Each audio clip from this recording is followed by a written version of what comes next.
مرتبہ مرغابیوں نے قریب آ کر امام کا راستہ روکا، امام کی آواز دامن کو کھینچنا شروع کیا۔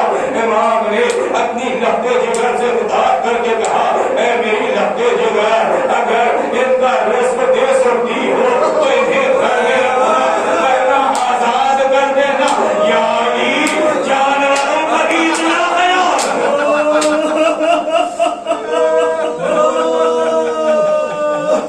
سمجھات گزرے، مسجد قربا کا وہ منظر بھی نظر آیا جہاں ساری کائنات نے وہ منظر دیکھا کہ علی ہے اور گلدستہ اذان ہے۔ میرے مولا نے توحید کا اعلان کیا، کبریائی کا اعلان کیا، تکبیر کہی اللہ اکبر، اس کے بعد کہا اشہد ان لا الہ الا اللہ، اس کے بعد اب جو رسالت کی گواہیاں دینے لگے، کائنات کا ذرہ ذرہ علی کے ساتھ آواز دینے لگا۔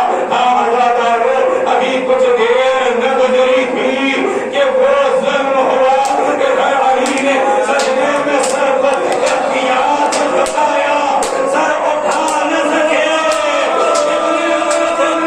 ایسا وار کیا سر شکار تھا۔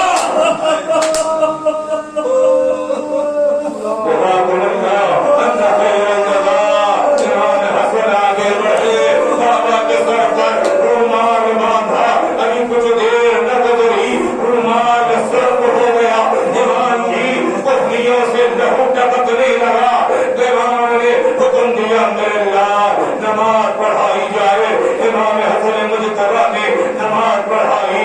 اب جو نماز ختم ہوئی، ماں بہنیں گری، امام کو لٹایا گیا۔